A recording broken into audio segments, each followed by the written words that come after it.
Thank you, Mr. Speaker. I think, well, there have been many good points made here tonight, and I certainly think in the budget there were some many good provisions, and many that I support and feel very strongly about. However, I do need to say that we need to be conducting our business here with logic, common sense, and basic math, and I don't believe our budget has done that. Our residents need to see our state put on a path of fiscal stability, and this budget simply doesn't do that. It's continually spending, and we're not making the structural changes we need to be making.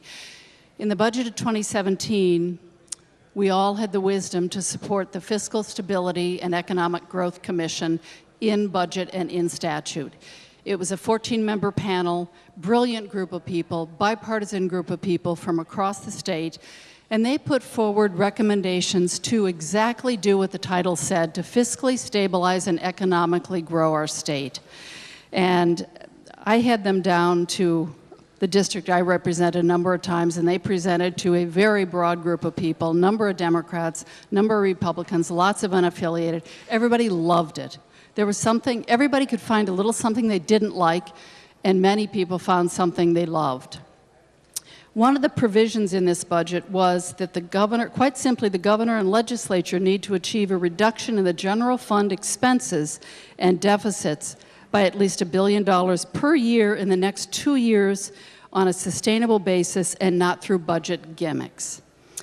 So to that end, in the budget last year, we did have a provision that asked the legislature, OPM, to, I will read the provision, if I may, not later than July 1st, 2018, the Secretary of OPM shall develop and issue a request for proposal to hire a national consultant to study and make recommendations regarding efficiency improvements in revenue collection and agency expense management that will result in savings of at least $500 million per fiscal year.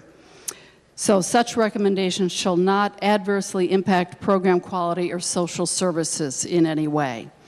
So this was a provision in the budget, and I would like to know from the good chairman of Appropriations, nothing happened with this provision, and I'm just curious what happened to it. Through you, Mr. Speaker. Representative Walker.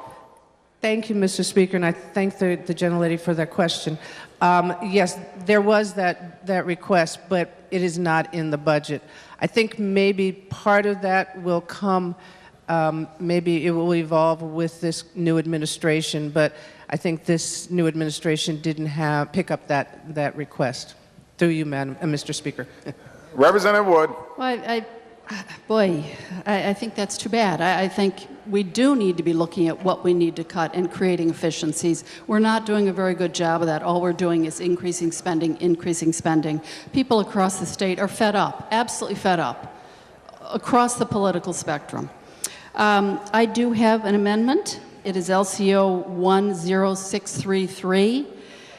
Would you please ask the clerk to call it, and I be allowed to summarize? Will the clerk please call LCO number 10633, which will be designated House Amendment Schedule J.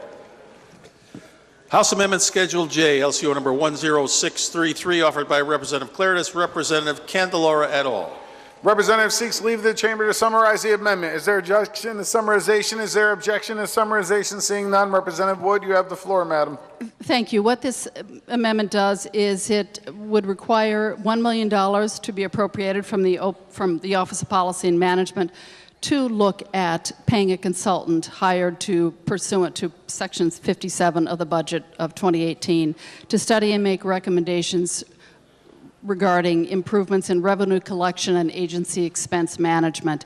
It also would, to offset the $1 million, it would also add a lapse to reflect a net savings of $2.2 million in fiscal 20 and $4.25 million in fiscal 21 to offset this cost, and that would be from DEMA's privatization services. Mr. Speaker, I move the adoption of this amendment, and when the vote is taken, it be taken by roll.